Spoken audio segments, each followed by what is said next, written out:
everybody. Welcome to another exciting edition of the manga side of Omnibros on a Thursday.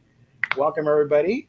Super excited to be here tonight with some wonderful people. And of course, an even better thing is that I'm joined by the awesome Omnibus collector himself, my buddy, Riley. How you doing?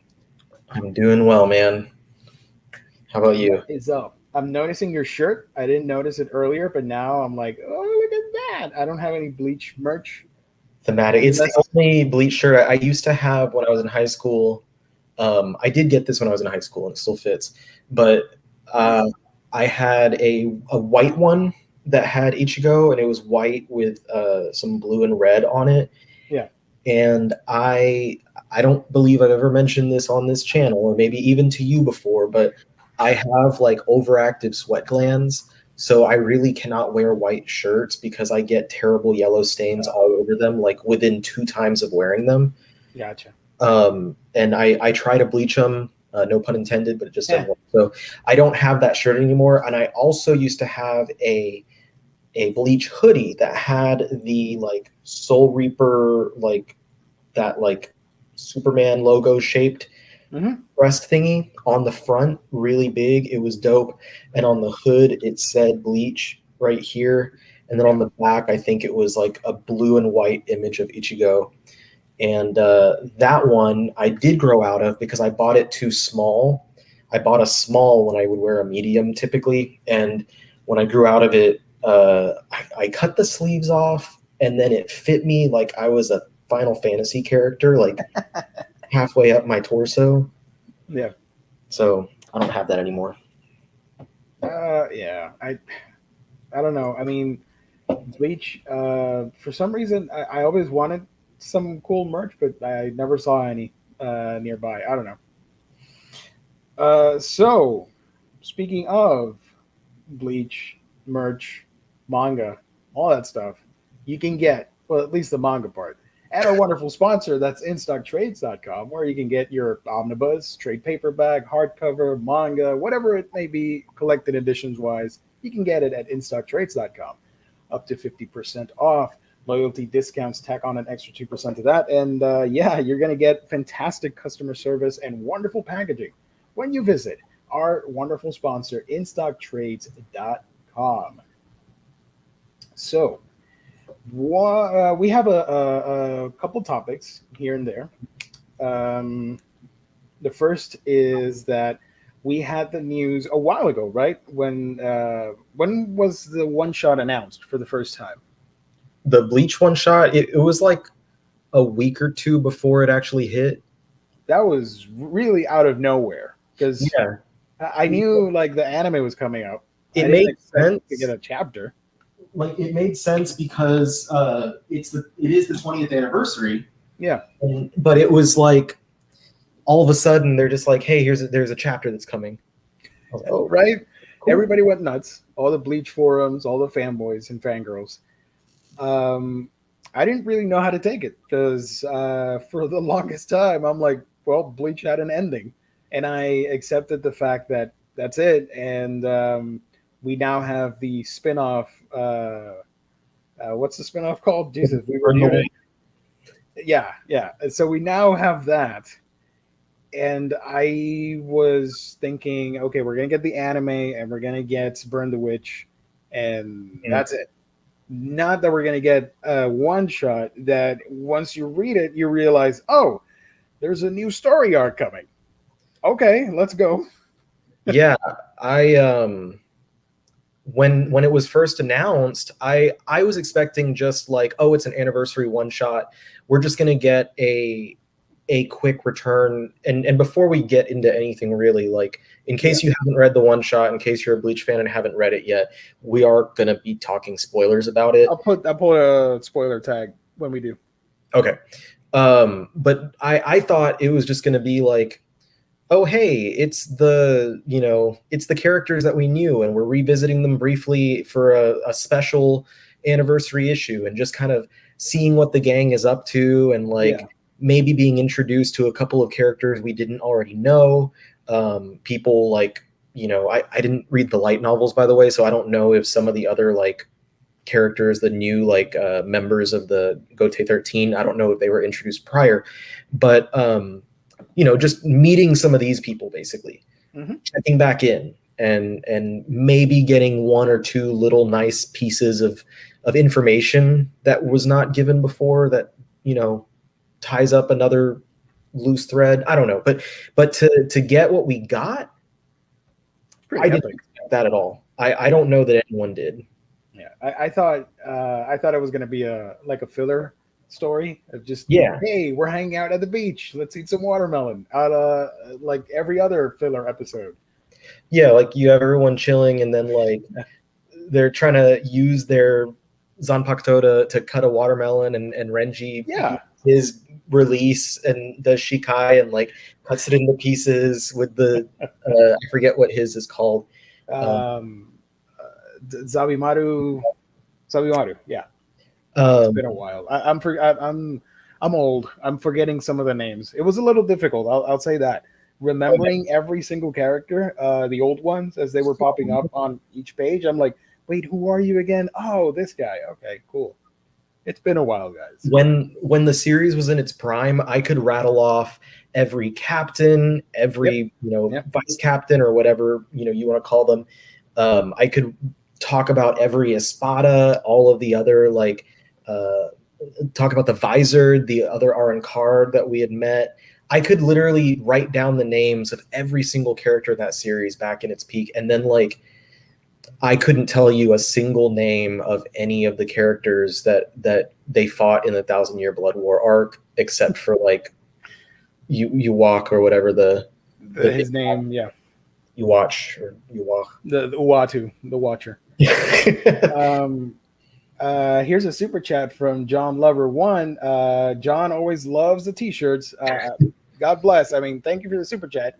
Nothing special. You can see there the Hollow Mask, and this is Guardians of the Galaxy inspired from Volume 2. The shirt that they wear in the movie. Thank you, John Lover 1, for the super chat. Thank you. Shout out to Nick Munoz. It's been a while, buddy. Thank you so much for joining. Manga Bros and our buddy Farhan, of course. Hello, Gio and Riley. Friday morning here. Peace and love from Malaysia. Peace and love. And, of course, our good buddy Ant-Man. Did you guys notice factions between One Piece, Bleach, and Naruto fans between 2010 and 2013? The kids I worked with either liked one or the other and would bash the shows they weren't fans of. I was Bleach and Naruto, and later converted over to One Piece. I didn't notice any of that, but he said specifically 2010 to 2013, and when I was in college, I didn't interact with people at all. So I had to interact with people because of my major. It's radio and TV and all that nonsense. So yeah. Well, mine's communications, but I still didn't interact with people. But during high school, it was a very peaceful time. When I was in high school, everyone, and I think it's because they were all still so young in coming into the States and stuff. So basically, there was not really a rivalry between the people that I talked to. It was most people just read and enjoyed or watched and enjoyed all three and had their own opinions. I wish that would be the case for today, for everything. But yeah, now people get there's all the people who shit on Bleach and talk about how it's not part of the big three and stuff. There's this big discussion that people believe that the big three is debatable, they're like, oh well, the big three now is actually One Piece, Naruto, and Dragon Ball because Dragon Ball franchise has blown past Bleach or whatever their reasoning is. And it's no, the big three was the big three, is the big three, will be the big three. It's not an inherited title. It is what it is. It was just an odd time in manga history that those big three titles were running at the same time. That's it. They took over everything. They were omnipresent. And they were the ones that were always there, and they're all those were the last titles aside from Gintama that lasted that long. And now it seems the magazine is not focused on pushing creators to keep their series running for so long, because the longest titles we're getting now, the last one that was the longest was Haikyuu at 45 volumes. Mm-hmm. Now everything's ending like in the 30s and stuff. What's funny is I was thinking about it earlier before popping up on the show. I growing up, I always liked that Japan with its media was unlike North America in that once the series is done, it's done and that's it. And now this generation of media consumption, Japan's all up in that game as well. I mean, Dragon Ball Super, Boruto, Yashahime, Dragon Ball superheroes. super duper hero. Now Bleach is coming back. Now with this one shot and Burn the Witch, you could essentially say the series will continue. Although I don't think we'll talk about it later. I don't think it's going to be a long running sequel, in my opinion. I think it's going to be something shorter. Sort of like an epilogue to the whole thing. I don't know, whatever. But anyways, what I'm getting at is that it's very strange and awesome to see all these franchises coming back and be like, nah, we're going to give it another run and get some money. And then One Piece is still ongoing and Hunter x Hunter is still on hiatus. Exactly. I mean, yeah, as long as it's on a hiatus, it'll never end. So it's good. There you go. Okay. So what do you think though of the one shot? When you read it, what did you think about it? When I first started reading it, now I have to be honest with everybody, I didn't read the 1,000-Year Blood arc in its completion, because at that point I was kind of over the franchise. I was moving on to different things. But I did read enough of it and I knew what happened. But going into this, I was a little bit confused, like I said earlier, with some of the characters and especially the newer characters. And should we put the spoiler banner? Let's do it. All right. If you haven't read the one shot, you can read it for free on the Viz app, on the Shonen Jump app. It's free, 70 chapters. You can read that in, I don't know, however long it takes you. So, yeah, spoilers from here on out. The one shot starts off with Ichigo's kid. And I immediately thought, please do not pull a Boruto on me. Please. Right. Let's not go down this route. And I was pleasantly surprised to see that it kind of doesn't. And it goes back into the mythos and the lore of the franchise itself, with just enough sprinkled throughout where you think, okay, once they're done with this storyline, if Kubo ever licenses his characters and somebody wants to make a story about Ichigo's kid and his full development into a Soul Reaper, yeah, that could happen. And that could be the Boruto thing, but not this. This was setting up something different. Art was solid, and I was so glad to see a little bit more attention to detail compared to the last arc. You know that our boy Kubo had some time to chillax and actually take his time doing things this time around. Yeah. And I artistically, I really enjoyed the one shot. Everybody was looking on point, in my opinion. I think yeah, it was great to see all of these because he definitely took the time to use all the characters to go through and like very carefully, I guess, very with intent, go through and reintroduce us to everyone so we can see what everyone has been up to recently. And it reminded me of the early pages of the one shot where you see Ichigo's kid like going through Karakura Town. Reminds me of the first arc of the series, of the Karakura Town arc, where like Ichigo is meeting with spirits and stuff. Yeah. And then very soon after, we get something that mirrors when we first explored Soul Society, and we see, this is where we're reintroduced to all of the characters in Soul Society. So we're getting kind of like the best of each world, the best of each arc, all shoved into 70 something pages. and then giving us like updates on each of the major characters. Oh yeah, Ichigo pulling the dad haircut better than Naruto though. Yeah, I could. Yeah, yeah. I mean, they're different places, you know. Ichigo like actually looks like an adult, I feel like, whereas Naruto looks like Naruto, but you're told he's an adult. Naruto looks like Naruto cosplaying as an adult sometimes.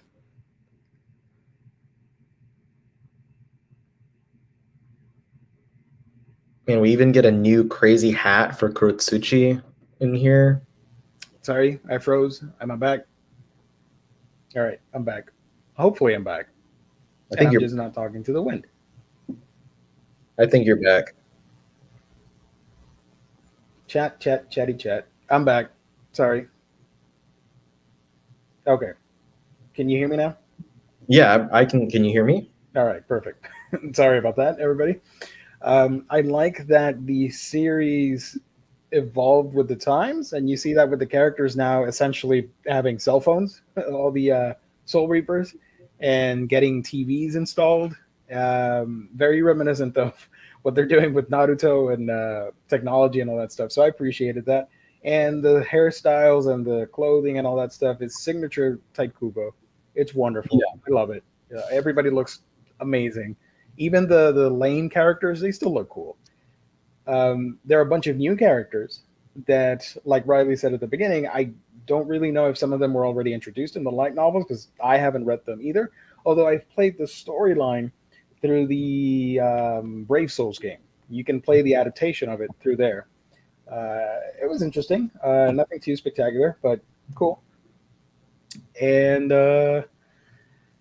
all types of shenanigans. There is a little bit of lore that is explained, and I feel like I was not expecting that because the one shot. How I wanted to ask because I was a little bit lost on that. Where does it fit in the timeline? Is it right after the end of the manga and the 10-year time skip, or is it in between the end and the 10 years? I think it's after the last chapter, after the time skip has happened. Okay. We're coming back to the characters after that. But I was a little bit confused. I don't know if it was like a few months after the end or something, but then again, it doesn't make sense because of the kid or whatever.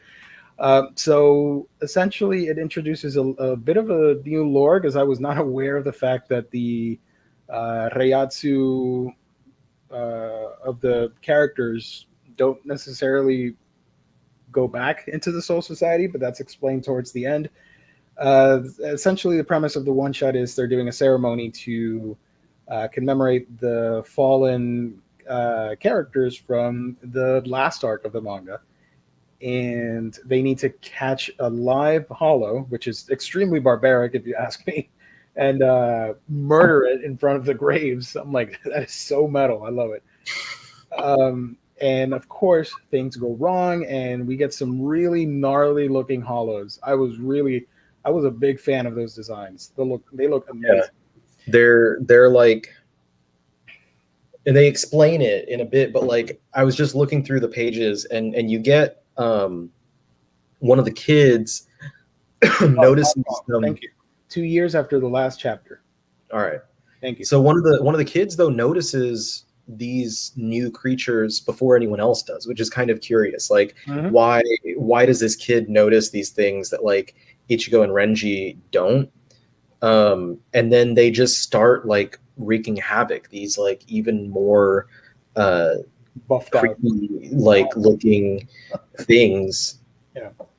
But it's quickly explained that these new kinds of hollows have come from hell, and we get that large amount of exposition when all of a sudden an old adversary Zayalo appears.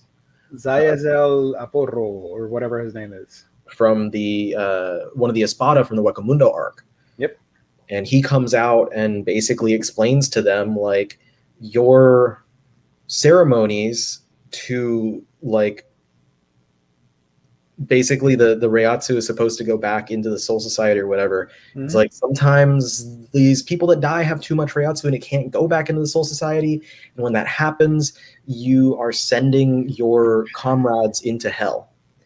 And you've sent so much Reiatsu with the deaths of so many super powerful Shinigami into hell that the gates have no choice but to open up. And so he's coming out almost as this harbinger. And these hollows and Xyloparo from coming in from hell have like he explains their holes, the hollows holes are now on the outside. So basically they have halos. And that's the like visual difference that discerns them from each other.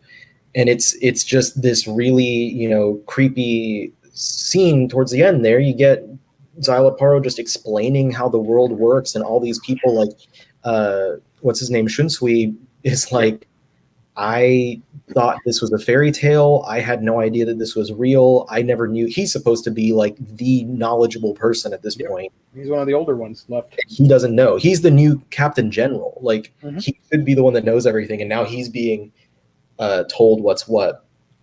And so they start to fight, and the captains are all aware like something big is happening, because the captains are in Soul Society. The vice captains are the ones that had to go and hunt for these hollows. So Ichigo is with all these vice captains who are fighting against these hell hollows. And as this is all going down, it's these brutal scenes and stuff, and we find out that Ukitake, who is the one they were doing the ceremony for, my favorite captain, by the way, is in hell. And like you see his Zanpakuto like come out of the gates and like stab through Xyloparo and pull him back in. That's freaking badass. I loved it. Like that's the end of the chapter. They're like, yeah, those butterflies, they have hell in their name, and welcome to hell, buddy. And that's it. That's awesome, because you might remember that they did the 4th Bleach movie, which was about hell. Yeah, Hellverse. So it's always been that subject in the Bleach lore that was briefly glanced over. And you always wondered, like, I wonder what's in hell and all that stuff. Now they're going into that stuff. I'm really excited. So the one thing that a friend of mine pointed out about this chapter was the ending of the... This is a good comment, by the way, from Akmo. This makes sense why Aizen wanted to seek immortality and you wanted to avoid death. How do you pronounce this guy's name? The bad guy. You walk, I guess. But when the scanlated versions first came out, the unofficial English, it says like Bleach howls from hell, or howl from the jaw of hell, something like that, arc. And it says arc specifically. And the official English translation has it as Bleach new breaths from hell, and then it just says the end ... So one of my friends was like, everyone's saying that this confirms there's a new part. That's just false. Like, this is not confirming anything. But the end with an ellipsis is common for just chapters of stuff, especially translated by Viz for the Shonen Jump stuff. So I'm going to say what I think. I think this seems like it was put out as a backdoor pilot, almost like speaking in terms of television. And they were testing the water to see what the interest is, if there's intrigue in this actually being expanded into something. And depending on the level of intrigue, then we'll see what it is. Because it could be a new arc. It could be for a monthly book. It could be for a weekly book, which I doubt. But it could also wind up being like, oh, this was actually just to tease a new light novel or a movie. Or after the 1,000-Year Blood War arc, they're going to keep animating another follow-up arc, or an arc for the video game that you were talking about. But I think that it was intended to be used as a like a promo item. Let's see what people think. Let's see what people what people want to get out of this. Mm-hmm. Ultimate Power 1 says the reveal that the substitute Shinigami badge was Ugitaka's shrine for the ceremony. Now, I don't remember in the finale of the manga, what happened to? Oh shoot, what was his name? Forgot his name. I'm calling it right now. Kazui is the spawn of the devil boy, opened up a whole gate and sent a soul to hell. I like that the last shot of the manga is Ichigo's kid running, and you see the butterfly. I mean, he doesn't really know what the hell's going on. He's just chasing after the butterfly, but whatever. What happened at the end of the manga for Urahara? Was that ever confirmed that he died, survived? What the hell happened to him? Isn't he in the chapter? I thought he was in part of the chapter. Because they mentioned him in the chapter, and I always assumed like he died in the manga, in the story, in the previous arc. No, I was a little bit confused by that. I think he went back to join the R&D division because wasn't he talking about his inventions in the chapter? Yeah, they were going over that with what's his face, the ugly captain, Kurotsuchi. Kurotsuchi, yeah. Because I think Kurotsuchi or someone else like insulted his like calling it toys or something like that. I read the unofficial translation first, so I don't know what it said in the official version. But if I'm not mistaken, like he's in there and he got upset at the reaction to his stuff. Oh, okay. Thank you, Akma. Read the light novels. He's still alive. Nice. So that means my girl Yoruichi's alive too. God bless. All right. I agree, Akma. If you look at the portal Kazui opened was a mouth, and he steps inside it with teeth behind him. Interesting. I remember the portal thing, but I didn't make the connection. Cool. But overall, I thought it was fun. I like I said at the beginning of the stream, I thought it was going to be Boruto 2.0, and I was pleasantly surprised. And it reignited my love for this franchise, and now I'm interested in seeing where it continues. And it's a brief chapter, so there's not a whole lot of meat to go on. Just the fact that this happened. Crap is going to hit the fan, and we're going into hell, boys. Or we're going to see Unohana and all these other deceased captains come back in really powerful, scary forms. Yeah, that's what I would be willing to bet is that we're going to see them fighting against their former comrades. Do you think they'll remember who they were, or do you think they'll be brainwashed or something like that? Xylo Apollo remembered who he was, and he remembered that like he and Ichigo were at odds. So I want to say that that they might remember, but there might be some sort of something pushing them to act differently. Mm-hmm. Like sorry, go ahead. I was gonna say, like, I don't know that when they say the original, he's saying like the old school, yeah. Yeah, okay. I was gonna be like, I don't know if the Gote 13 are gonna be that, but like, yeah, it's gonna be like current Gote 13 versus older members of the Gote 13. I also think that I would imagine that, I don't know, maybe not imagine, but Kubo likes to base each arc in different like culture. So you had like Soul Society being very Japanese, but then Wakamundo being very Spanish, and then the Thousand Year Blood War arc with the Quincy being very German. And I feel like maybe we'll see something here where Hell is based off of the most common mythology behind Hell would be like the Latin or Italian stuff with Dante's Inferno and stuff like that. So I wouldn't be very surprised if we start seeing like if this does get an entire story arc, whether it be a short one, a long one, whatever.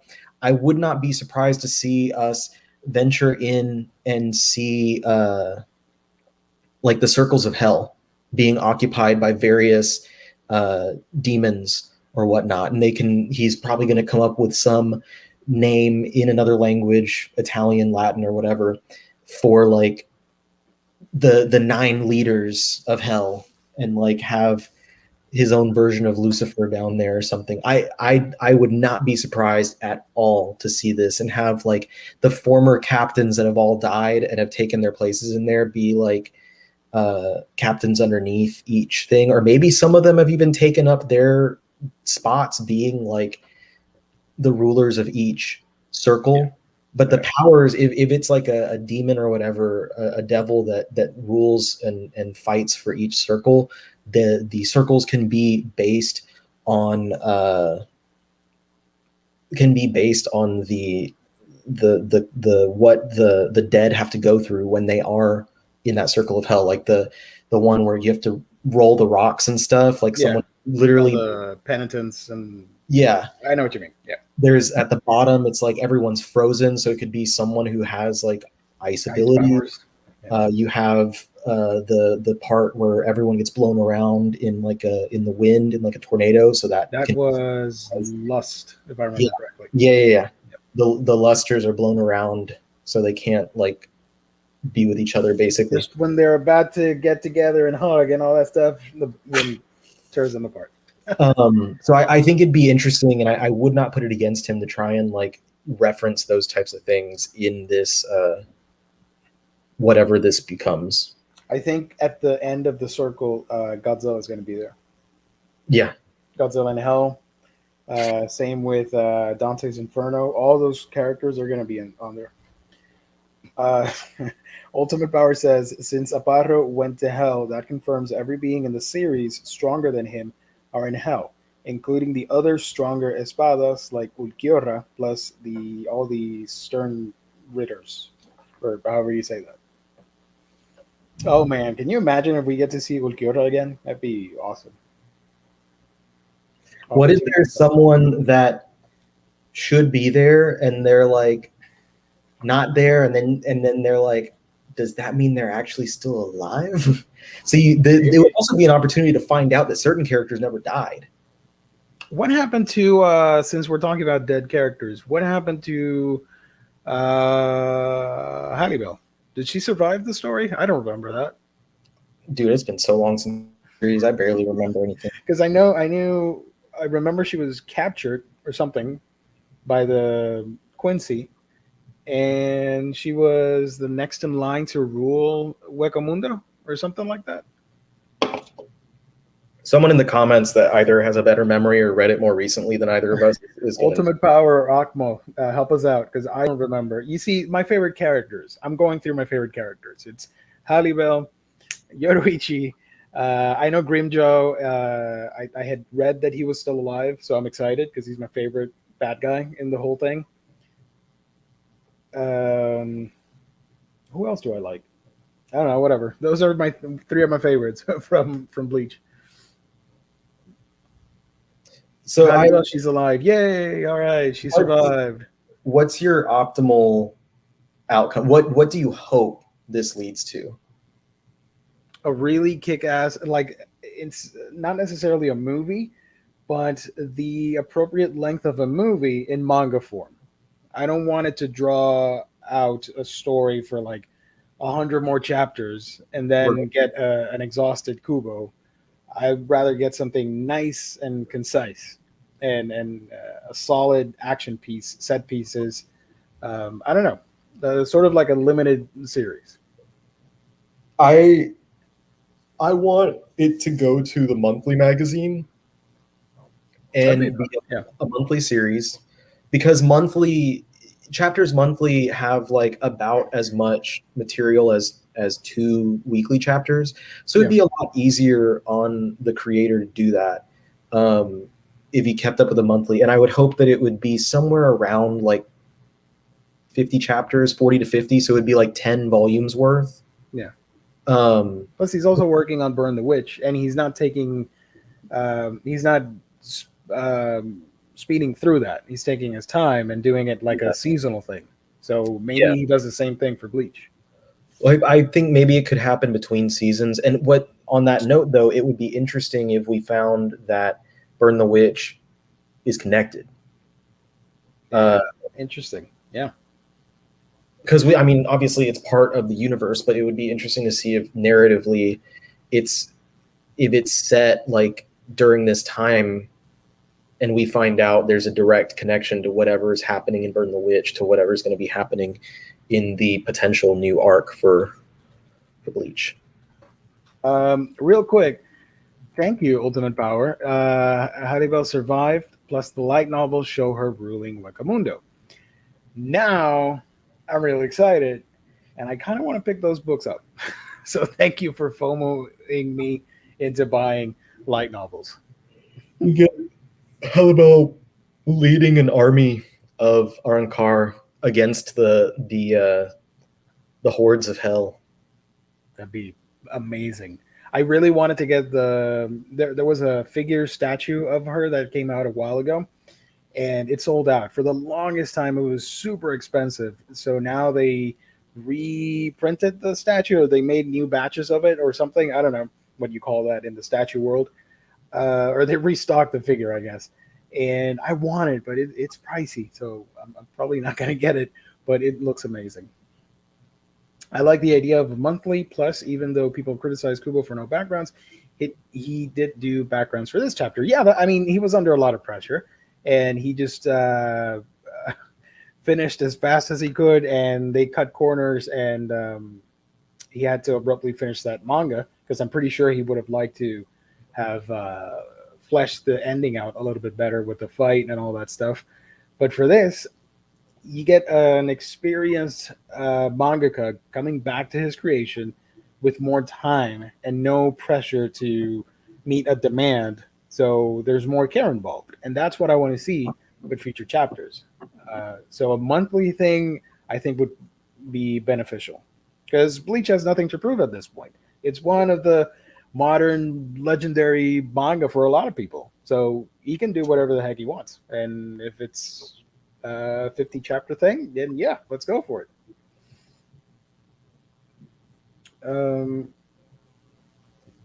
It says here on Right Stuff that two of the books are in stock. One of them is out of stock, but I'm sure it's going to come back in stock. And I remember our buddy Omar saying that Viz told them that they are working to reprint all the box sets and manga and all that stuff because they know a lot of people are going to be excited and they will want to buy all things Bleach. So if anybody's watching this, don't freak out because things are out of stock, and don't pay scalper money on eBay or whatever. It'll be back. All right, I'm going to take the spoiler banner off. All right, so the next topic. Next topic. Sorry, Bleach. We'll come back later. Yuwaka did nothing wrong, unironically. The light novel is going to more lore about Quincy's and Soul Reapers and their conflict. It's great. Yeah, I remember. I know a little bit about the story because of Brave Souls, which is the mobile game, and it's also coming out on PlayStation 4, by the way. So technically, it's no longer a mobile game, and I do recommend it. It's fun. It's kind of chibi, super deformed, but it's fun, and you get really nice illustrations approved by Kubo. So if you love his art, you're gonna love the game just to see all the variations and costumes and all that stuff. It's really fun to play that game. Anyways, moving on from Bleach, we got the announcement in more manga news that Berserk is continuing for at least one more chapter. Everybody went wild on the internet. This was put out yesterday. I'm reading off the article here from Crunchyroll. Let me share the screen real quick so everybody can see it. If you haven't, go. New Berserk manga chapter to be released on September 10th. The official website for Young Animal announced tonight, or last night, I guess, that the magazine's next issue will pay tribute to the late Berserk creator Kentaro Miura, who passed away on May 6, 2021. The 18th issue of the year, will feature the next chapter of Miura's legendary series, as well as a special memorial booklet and special color poster. Previews of the tributes to Miura are here in this little image right there. What do you think? I mean, it's obviously very exciting. This is Kind of going to be, bittersweet too at the same time. yeah, it's going to be a collector's item, but I don't know that Young Animal or anyone else has stated, that there is no more material coming. Yeah. So I don't want to get anyone's hopes up, but there's always a possibility that there's more material. Yeah, I think they're just playing it safe and just saying like, we have this new chapter, so let's Yeah. just work with that. Because I mean, we don't know as consumers, we don't know how much material was prepared. And I know I don't want to make assumptions of how much, but I know that his studio, his assistants had been pulling a lot of weight um, in the latter parts of the manga. Yeah. Like the art style changed, and you could see, especially that Duranki series, you can see the style on there mirrors a lot of his later style on Berserk. And to me, that says that like it seems he might have been doing like outlines and pencils and then handing it over for the art to be mostly finished by his team. And if that's true, there might be complete scripts with some outlines uh, out there. That picture has panels of the new chapter, by the way. Yeah, I looked at it. I'm like, I don't recognize this. This must be brand new territory. So interesting. I haven't read past volume 40, the 6 or 7 chapters that are available. I haven't read those, so I have no idea what is happening in the story. A lot of people are saying like, let the story be what it is and let it end like that. I mean, fine if it ends, whatever. I get it, but I kind of want to read more. So if there is more chapters, put them out there as a tribute to the man. The I was trying to read some of that, but what I'm hoping Because all personally, know what happened with Berserk after the passing of Muta and the publishing of this chapter, it will still be unknown what will happen to the series. And the memorial booklet has messages from all his friends. this wouldn't be the last chapter. Like I don't believe this would be the end. Yeah. But I very highly believe all his notes were there, and I honestly believe that he had limited time. Yeah. And that largely is why I think he pushed his studio to do the series Duranki, was to kind of like have them prove that they can do something on their own with him just providing storylines and outlines and whatnot. Yeah, for Duranki, he was only doing like the big splash pages or the pinups or covers, and the interior work was all the staff working on that stuff. But I would not be surprised at all if there's an announcement like with this magazine to say like, there will be more material later, or this is what our plan is, or just stay tuned. This isn't it. There is a future. Yeah. On our tribute show, I said that I wouldn't mind if we had a light novel or something, because even though there aren't notes, he did talk with his staff and supervisors, so they knew what was happening in the series all the time, because that's standard procedure. So they might have material to build something. I don't know. This chapter may be enough for volume 41 to be published. Yes, because volume 40 had 7 chapters, I think, or 8, and I think we have. Let me check real quick. Berserk manga. 11 it. Chapter 40 had 1, 2, 3, 4, 5, 6. Volume 40 had 7 chapters, and we currently have 1, 2, 3, 4, 5, 6 chapters. And with this new one would be the 7th one. So you could totally put out a volume 41 in smaller format, which will happen. Maybe next year. It will happen for sure. Yeah, I mean, it's crazy. It's good news. I wouldn't mind if there's no more material. I'm fine because honestly, I believe that the way that Volume 40 ended would be a perfect cap for the series anyway. Yes, there's stuff that still could be said, but the emotional arc for the series pretty much was able to be wrapped. And it was on its end game. We already knew kind of where the story was headed. And there's another, I know that's next month, but there's another big chapter that's coming out. Which one? There's another big thing, changing shirts. The last chapter of JoJo Part 8. The last chapter of JoJolion. When is that coming out? I think it's next week. Ooh. Actually, yeah, I think it's on the 19th. So I have been delaying completing my Hirohiko Araki video about his entire body of work and stuff because I was like, okay, well, if it's ending, then I'm just gonna like wait and then be able to mention the entirety of JoJolion in there. So that's exciting. That's really exciting.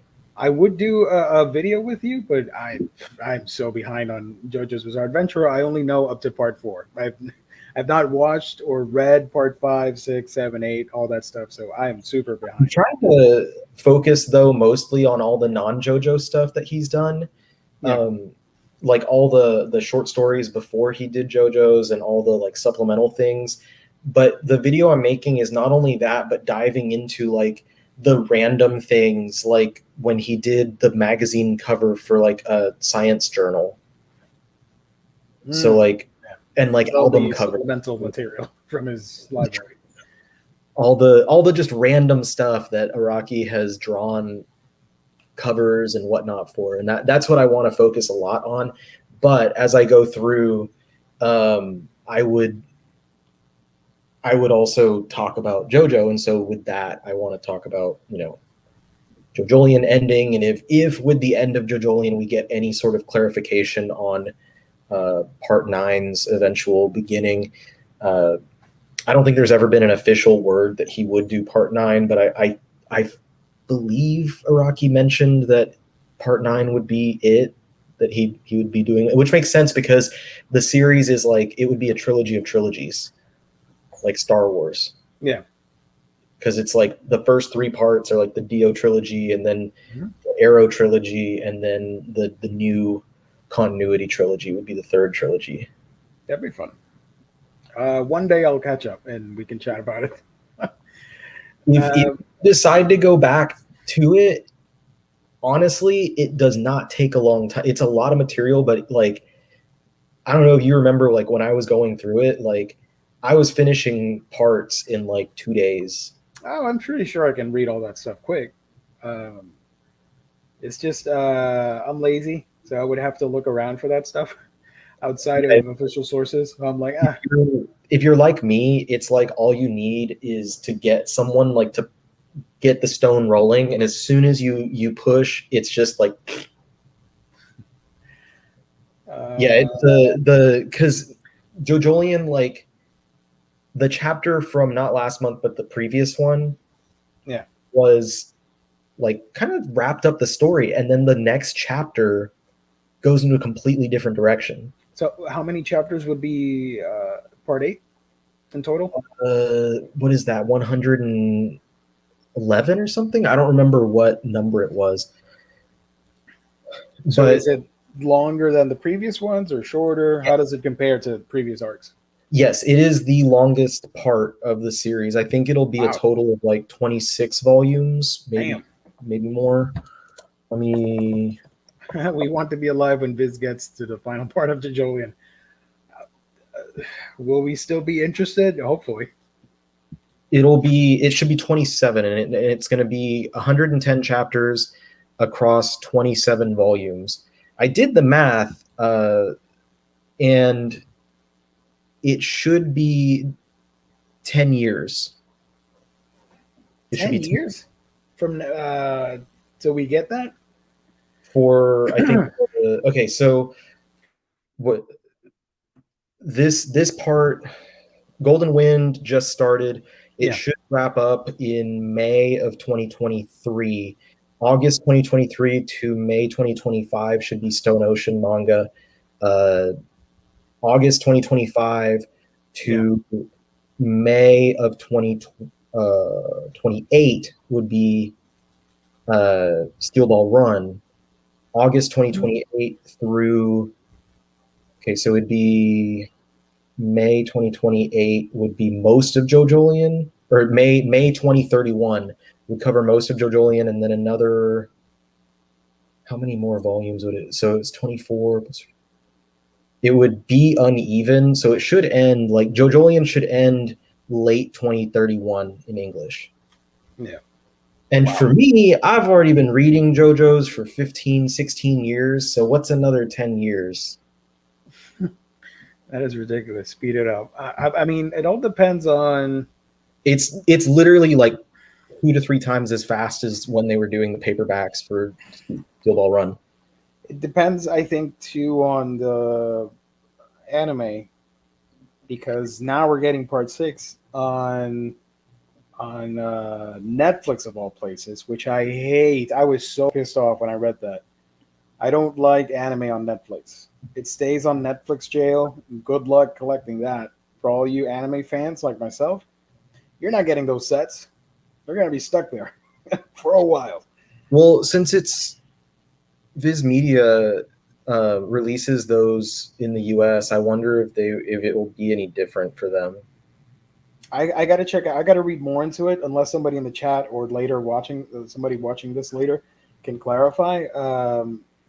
Because sometimes a couple series, like the new Gundam movie that debuted on Netflix, that isn't exclusive, so it will come out in physical, which is awesome because I'm collecting the UC Gundam. So I don't know if it's the same thing with this, because I mean, you can't see it because it's all dark, but I do have every JoJo set on Blu-ray. So yeah, I kind of want part 6. Give me that Blu-ray set for $60, which I'll complain that it's expensive. I'm tempted to read JoJo manga, but David Productions doing a great job with animation, voice acting, music. I want to watch the anime. Do both. Watch it and read it. That's what I do. If you're particular about stuff, the anime is very censored compared to the manga. Mm-hmm. The manga is much more violent than, like, there's the scenes that I particularly recall would be in part 3. Like there's a part where a dude gets his face chopped off, and in the anime it's just like black, but in the manga you like see the gore and stuff like that. So like wait, which part? Sorry, which part was that? Part 3, like someone gets their face shaved off with like a straight razor. I don't remember that. I don't remember exactly which part it was, but it was in part 3, and I know that because part 3 was the first part that I read the manga of whenever it was released in paperbacks. And I know like that happened, and when it happened on screen, I was like, well, this is severely censored. Keep in mind, because you might have been watching the broadcast versions, because I do know the home media release was uncensored. But I don't. But I know what you mean. Like, I know. I got your point. But I don't remember somebody's face being chopped off. It's been a while. I've got too much crap on my mind. Sorry. One good part about Netflix getting anime, it's one less anime that Sony will be able to get for their army of Monopoly. Speaking of Monopoly, let's go on over to the last topic for tonight concerning this boy, because Riley doesn't watch a whole lot of shows. Crunchyroll, unfortunately, we all knew this was going to happen. It was announced last year. I don't understand why everybody's so surprised. It was already announced, and we knew it was going to get approved. It was just a matter of time. They said it. Now everybody's acting like, oh my God, it's the end of the world. It kind of is, but nonetheless, Crunchyroll is now joining Funimation, Sony. What was the total amount? They bought Crunchyroll from AT&T for an amount of um, whatever. I don't have the amount here. $1 billion, which is a lot of money. And yeah, so Sony now wants to basically construct like the biggest streaming service platform for anime worldwide. It's a nice idea, but at the same time, I wonder how it will affect jobs on both sides, Crunchyroll and Funimation. Crunchyroll has already become such an established thing that you associate the same way you associate streaming with Netflix. For legal, for the legal crowd, you associate anime streaming with Crunchyroll.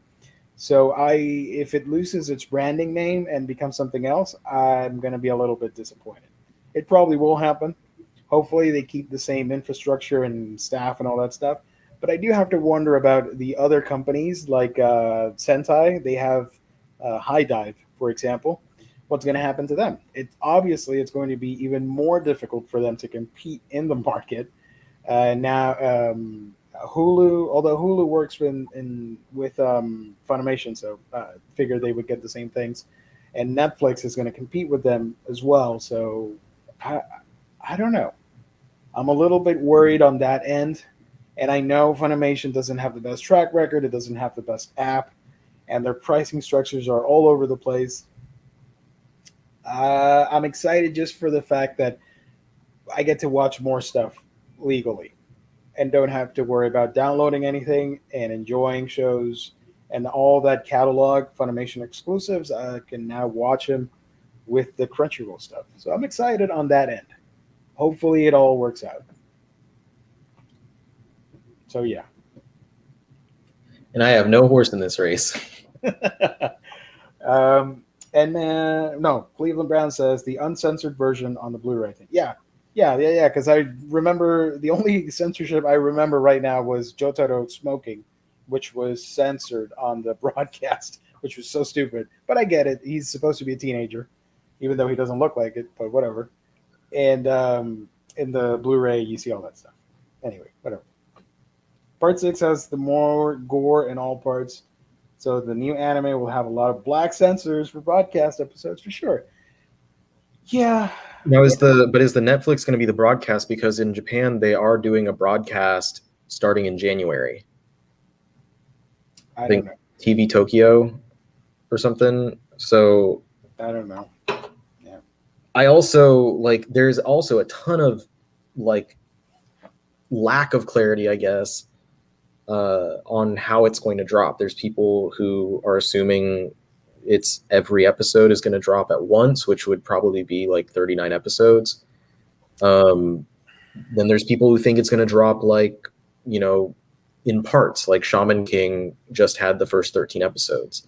Is it going to be simultaneous sub and dub at the same time on Netflix? I think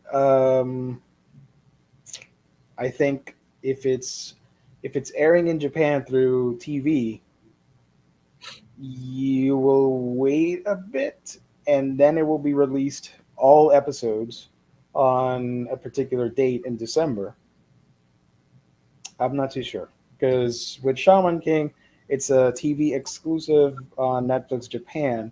Yeah. So, and US and worldwide Netflix, they like to dump their shows in batches, which I'm not a fan of.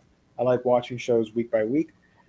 So if you're just watching Shaman King, for example, on North American Netflix, you have the first 13 episodes. Now you have to wait for Japan to air the next 13, and then you get another dump of episodes until it's done, or the 52 episode run. But with this one, with Jojo, I think it's going to be worldwide release for everybody. I don't know. That's what they said. They stated worldwide release on December 11th or whatever it was. But I don't know, because I think it was part 5. The first episode aired months before it actually started airing. It aired at an event or something. So it's what if there's so much lack of clarity that they're like, oh, actually, it's going to be, not at all any way that anyone's thinking of it. So yeah, firm that it will be released weekly in Japan Netflix, which is normal for Japan Netflix. Yeah. If it's released same date and day in US Netflix, that will be the first time I believe that an anime has been given a weekly release on Netflix in the US. We've seen non-anime shows like Netflix US has been experimenting with weekly releases for, I think there's like a reality game show type thing that they did that with, but it'll be something completely different. Yeah. It's listed as an ONA, which is original net animation instead of OVA. So yep. I saw that as well. We'll see. My hunch is it's gonna premiere pretty close to each other worldwide and all that stuff. So we'll see. I'm curious going again back to the dub thing, because usually when we get the stuff on Netflix, it's when they have the dub, right? Like it's very rare on Netflix that we get sub only. Yeah, that happened with Godzilla, SP, Beastars, Shaman King. So yeah, they wait. They wait to get a good chunk of episodes and dub them, and then release them dual language. So it's very different. It's very, very different. But if I was to make my assumptions personally, I think, yeah, it's going to be weekly. I don't think we're going to get the dub right away. I think they're going to wait on the dub like they have in the past, because they don't have the stuff to go off of to have the dub ready yet, basically. Like, so I don't think it's going to have it. I don't think anyone's making that argument. I'm probably arguing against no one on that fact. But and the point that I'm trying to say here is, like, it's going to be released over time, and then we're probably going to have a 2.5 to 3 year break between Stone Ocean and Steel Ball Run animation. And during that time, we will then get, like, basically the American release of the manga is going to start catching up to the anime, because Steel Ball Run will probably be at least 52 episodes. And then by the time JoJolion anime is coming out is when, like, we'll have the JoJolion manga at the same time. Because while people like to rag on Viz for how slow they're releasing the manga in English, a lot of people don't realize how slow the anime release has been from David Productions. Mm-hmm. Yeah, plus they're doing other stuff as well. They're working on Fire Force and other different shows.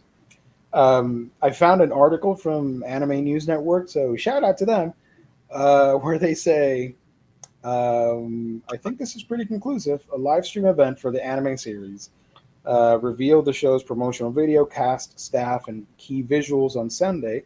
If anybody's wondering, a key visual is basically like the poster. The event also revealed the anime will premiere exclusively on Netflix worldwide in December, and will then air on TV in Japan in January. So there you go. We're getting everything on Netflix first, worldwide, and then if somebody in Japan doesn't have Netflix, they can watch it through TV.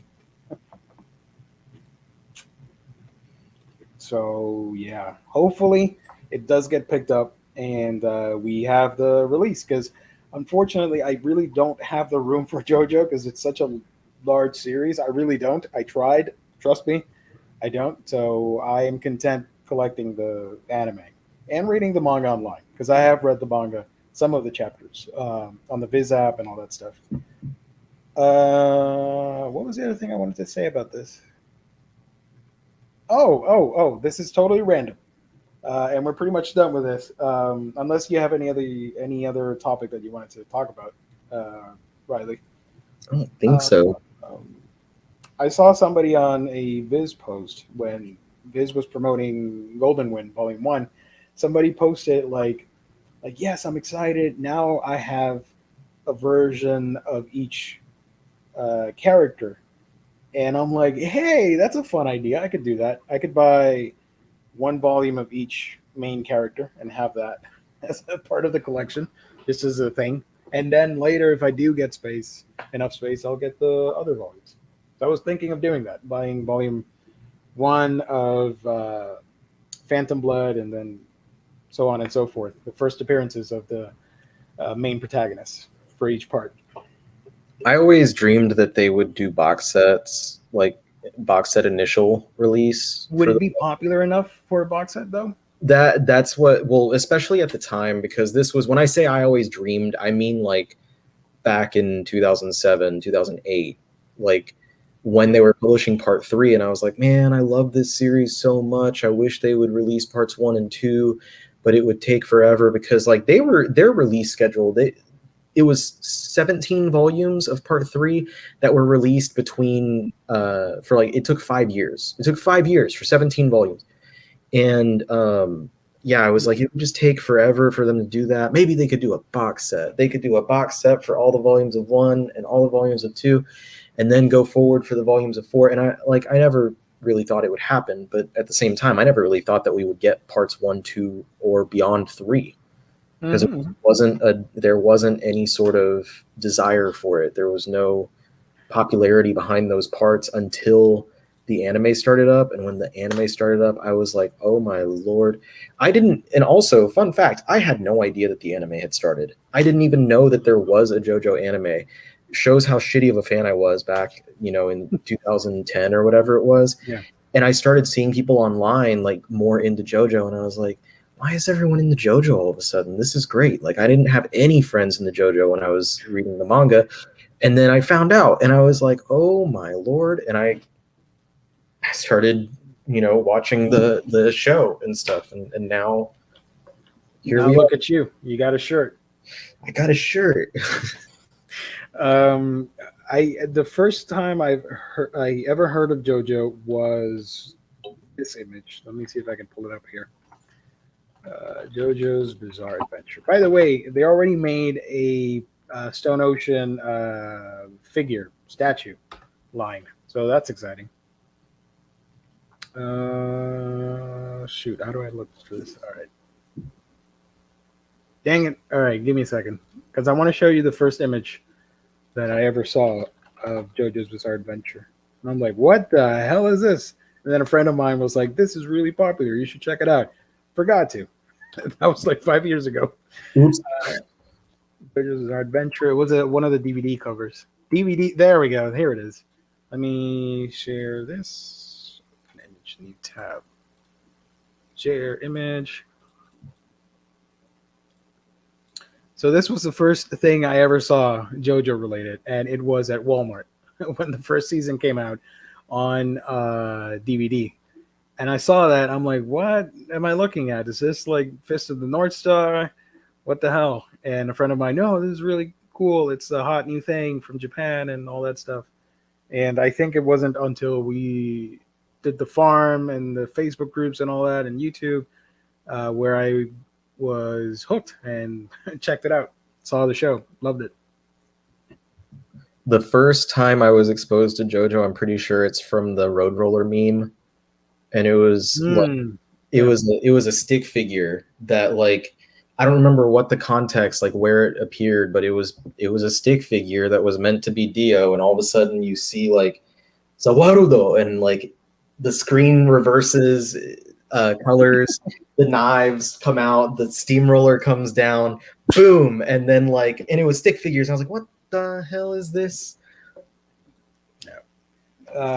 Did you ever play the and we're turning into a JoJo cast. Did you ever play the video game, the JoJo's Venture for PS1 and Dreamcast? I have the PS4 one. I have Eyes of Heaven, but I never got to play the other ones. I did actually when I worked at not those that you're talking about. When I worked at GameStop, you get to borrow games when you can borrow one at a time, and I borrowed All-Star Battle and played that for a night, and I was so terrible at it, I just took it back the next day, and I was like, yeah, I can't play this game. But I have Eyes of Heaven. I've only played it once, and I am also terrible at that game. I suck at every fighting game, but I love fighting games. I'm decent at like Tekken and stuff, but I'm the controls and it's very different because it's a 3D fighting game. Like, you're roaming around an arena. It's not set up like normal. and it's kind of odd, and it takes a lot to get used to. Yeah. My wish is to get JoJo's Venture ported back into the Switch for the Switch because one, it's by Capcom and it has gorgeous pixel art and it covers up to just part 3. It's one of the best fighting games in my opinion, and it's such an underrated game. And I hate that it's so expensive. Literally, the Dreamcast version is slightly cheaper than the PS1, but both go for more than $100. That's insane to me. I love like PS1 era anime games. Yeah, they're awesome. Yeah, Dragon Ball GT Final Bout. That game was so cool, and honestly, it was so cool to me. The Final Bout was because GT was like far beyond what I knew. Like when I think that was in elementary or middle school. Mm-hmm. And so like at the time when like one of my friends had a bootleg version of the game that was able to be played on the PS1. And there's the road roller. But the bootleg game, I remember being at our friend's house and we were playing it, and I'm like, what is this? Like this golden ape and this guy called Baby and whatever this, like, why does Android 17 look so different? And it was so weird because at this time in the anime in the US, it was before we really were in the Boo saga. Mm-hmm. So this was not only was this GT, but this was like GT when all I knew was like through the Cell saga. So it was very far removed from what I was familiar with. And it seemed so like it was like a mythology or something. It was so. And then there was a guy, I think I was in 6th grade, and this guy, like we were talking about Dragon Ball Z, and they were releasing the VHSs. I just saw a video of that one earlier today. It's like an RPG adaptation of Part 5. I want that just because it says Geo. Geo. To be honest with you. Yeah, go ahead. The VHSs of Dragon Ball Z, of the third major arc, starting with like, the Great Saiyaman material, those VHSs were being released before Cartoon Network had the episodes. So we were buying those. My friends and I were basically like crowdsourcing the series together. And I don't think Viz has access to the OVAs, but that's how I watched the OVAs back in the early 2000s or mid 2000s. I rented them off of Netflix when we'd get the discs in the mail. Anyway, so the VHSs, we were basically crowdsourcing it together. Like I was buying a few, my friend was buying a few, another friend would buy a few, so we could watch all the episodes before they aired on Cartoon Network. We were discussing them. We were like, oh my gosh, it's so cool. Like we're getting Boo. Like I've only been looking at images of Boo on Google for a year, but now I see the animation and this is so cool. We're getting fusions and Super Saiyan 3. And this kid who was like a high schooler when we were in middle school, we were in the band room at school, and he like turned around in his chair. He's like, y'all talking about Dragon Ball Z? And we're like, yeah. And he's like, man, you got to watch GT. And we're like, well, I don't know, like what? And he's like, on the international channel, man. They put it on at like 5 a.m. in the morning. And I was like, what? And sure enough, international channel at like 5 a.m. I got up the next morning. I set my alarm stupid early, and I turned on the international channel, and there was an episode of GT. I mean, it's in Japanese. I was just watching with subtitles, but I was like, what? Like my mind was blown, completely blown. I remember GT. I first saw it when the DVDs were coming out. They skipped the whole Kid Goku stuff for the Black Star Dragon Balls, and they just jumped right into the Baby saga. Yeah. And then they released the previous 16 episodes, like the lost episodes, if you will. Yeah. The GT rap. Funimation commissioned some hip hop artist that I don't know. Welcome to the Grand Tour. Welcome to the Grand Tour. GT. I'm like, oh my gosh, this is so cringy, but I love it. I had a. Do you remember the Game Boy Advance Dragon Ball Z games? The like Legacy of Goku. Yeah, those are good. I think it was the Player's Guide for Legacy of Goku 2, maybe. Yeah. It might have been the first one. But the Player's Guide came with a DVD that had like 2 episodes of GT on it before it aired on Cartoon Network. And I bought Whoa. the Player's Guide just because of that. And I was like, oh, Nice. man. And it was, like you said, it was episodes from the Baby Saga. Because I guess, like, because American audiences were more familiarized with the action-oriented Dragon Ball Z rather than the original more adventure-oriented stuff, it Yeah. was they moved ahead and just were like straight into the action stuff. And I mean, it makes sense, but you're skipping through some stuff that's kind of important. Yeah. I know GT gets a lot of hate, rightfully so, because it's not that great, but it had some good, cool ideas, in my opinion. Like, Yeah. Super Saiyan 4 transformation, I still love to this day. It's my favorite. The Dark Omega Shenron, whatever. I like that idea. And the Black Dark, Dragons. yeah, all those dragons. I thought that was really cool. I don't know. It had fun ideas, just poorly executed ideas. Yeah. That unfortunately, I mean, and it was like the whole baby thing was a cool idea, but then like when Golden Ozaru. it's like, well, they're basically just doing the same, like having Vegeta be evil again is just like when he turned Majin. So Majin, now it's baby Vegeta. Yeah. yeah, so come on, let Vegeta catch a friggin' break.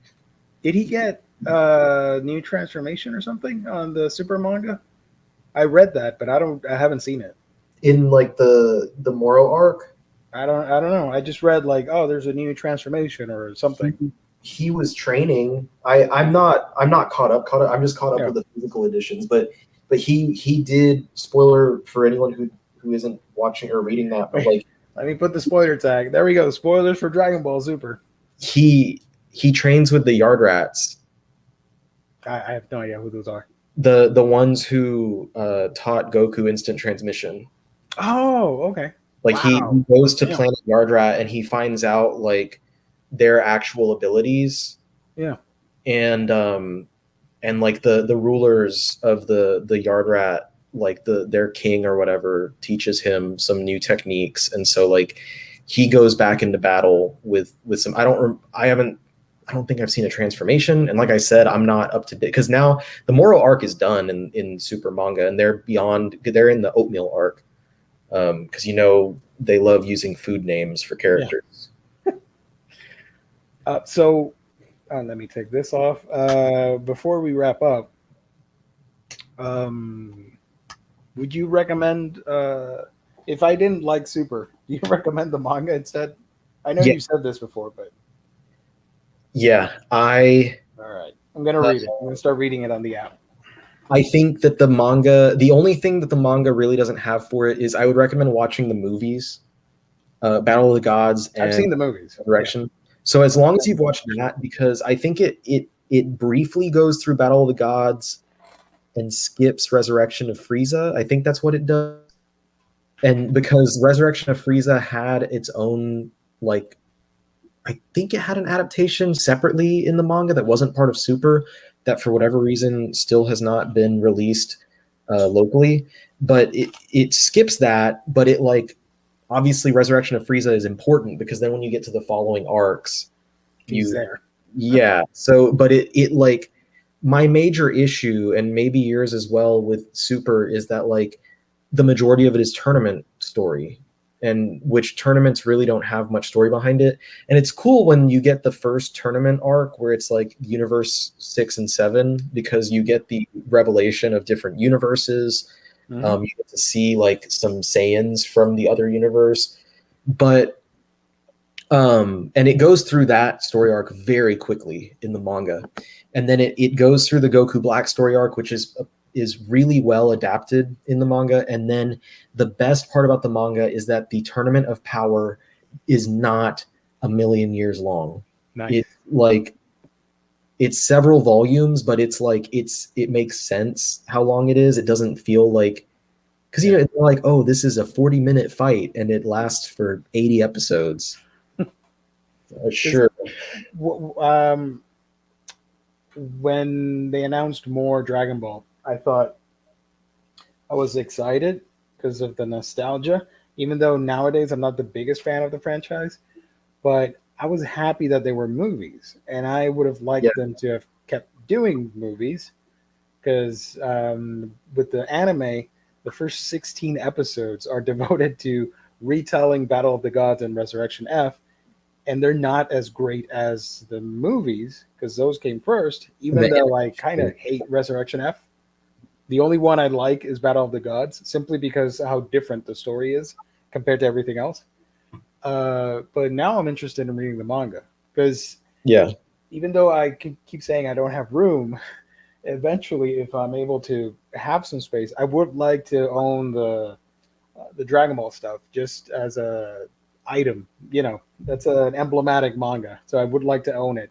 And if I do like Super, I kind of want to own that as well. I'm curious if they will, because I know the Dragon Ball Super superheroes that they're doing, like that's going to be something different. Such as But what I'm curious if they will ever adapt like the Moro and Oatmeal arcs yeah, into maybe. like new season. I don't know. Two more questions before we wrap up. Evan G. Lyon. I hope I said that right. Thank you for joining or watching. Hi, Riley. Have you been keeping up with Radiant? I dropped Radiant after I think volume 10 or so, maybe a little bit later. The artwork was beautiful, but like I didn't care about the story. I Um, tried watching it and it didn't catch me. I don't know. Wasn't yeah, for me. it's not terrible. It's just like it wasn't anything memorable, basically. The Yeah. characters weren't memorable, the plot wasn't memorable. There's some really cool character designs, but no, I dropped it after I gave it a really good try as well, but I dropped it after like 10 or so volumes. You know what they need to do? They need to adapt Battle Chasers as an anime Mm. from Joe Matt. That would be cool. It's like a fan servicey version of Berserk without all the emotional trauma and excellent writing. Next, Imaginaut. Gio and Riley, have either of you received any credible indications that Dark Horse, Kodansha, or Viz might able might be paying attention to these videos? Not me, not me, but channels like Riley and Omar that have a crap ton of viewers. Yeah, sure they watch, of course. Uh, But Credible indication that Viz watches me by like them emailing me and saying, "Hey, we like your stuff. Do you want to work with us?" and you put out a video Yeah. sponsored by them, so yeah. So I after I did that video, I've given them a list of things I want to work on, and I even told them like, here's some projects that I'm working on unrelated to like preview copies of books and stuff. If I can get some information about XYZ things, like I sent an email legitimately saying like, if there's anything that I can address, if there's any information that you can give me about this that I could address, please let me know. But because people are asking out the butt, like why JoJo's takes so long to be published. Yeah. I legit sent an email that said that, not out the butt, but like people are asking a lot. And if there was an answer, and the dude got back to me and said like, I'll see what I can find, but I don't know. Yeah. There you go. So yeah, them, not me. I'm just a nerd with One just day. a small following. One day. I don't know. Maybe. Hopefully. All right. To one more question, James. I have problems with Dragon Ball Super manga. I feel like Goku's IQ is dropped to lower than Luffy. Vegeta never gets the spotlight, and you don't get any other characters. The Goku and Vegeta show. I have no idea. Well, that's basically Dragon Ball Z in the latter part. It just Hasn't it always been like that since the Cell Yes. Saga? Basically since when you start introducing Saiyans, it becomes Saiyan Ball Z, and then it just focuses on them the entire time. I'm gonna be real with you, James. I think Dragon Ball should have ended after the Cell Saga. Keep going, and it is what it is. That's just my opinion. A hot take, or mild take, because it's not hot. Riley, tell Viz very kindly to hurry up with the manga. Never mind, you already did. And man, my uncle always said he was waiting for Goku to get knocked and he would become the bloodthirsty Saiyan meant to occupy Earth one day. Maybe in an alternate universe or something like that. That'd be fun to explore. Like a what if. I'm sure they did in one of those Different I mean, universes. yeah, I mean, like if you watch the Heroes, the Dragon Ball Heroes Yeah. original net animation thing, Mm-hmm. they have different versions of some of the characters on there. Nice. Well, that's about it, guys. We talked a lot. Hopefully, you enjoyed this stream. Thank you for watching. And of course, let me remind you, since the main topic was Bleach, if you want all the Bleach manga and the upcoming reprints for the box sets and all that fun stuff, you can get it at our fabulous sponsor. That's InStockTrades.com, where you can get your omnibus, trade paperbacks, hardcovers, manga, and so much more. Basically, any collected edition, they got it. Up to 50% off. Loyalty discounts tack on an extra 2% to that. And if you order $50 or more in said order, you get free shipping. We also, courtesy of IST, give out a $50 gift card at the end of every month. It's been for a while on the last Monday show of each month. So that is always exciting. Open to international waters. Everybody can participate. Just tune in on the last Monday of every month for a chance to win a $50 gift card courtesy of InStockTrades.com. Our wonderful sponsor. We love them. God bless. Peace and love. So thank you everybody for tuning in. Thank you for joining us for this discussion. And if you're watching later, let us know what you thought of the Bleach one shot and what you thought of the other news topics that we covered. Riley, where can people find you on the internet? You're not hanging out with this nerd over here. The Omnibus Collector on YouTube and on TikTok and on Instagram and the Omni Collector. No bus, just Omni Collector on Twitter. There you go. And you can find me on A Week in Geekdom, where I talk about anime, manga, video games, all that geeky stuff on A Week in Geekdom. I'm also on TikTok, but you're going to have to do some research because I'm not going to tell you what my name is. You got to figure it out. Search. You'll find me. It's easy. So I'm on there as well, and Instagram and Facebook and all that stuff, yada, yada. Thank you, everybody, for tuning in. Thank you for liking, commenting, and just supporting Omnibros here on the Omnibus Collectors Network. We'll be back Sunday with the Q&A show. So thank you, everybody. Have fun. God bless. Stay safe out there. Good night. I'm looking for the thing, and I can't find it. There it is. All right. Bye, everybody.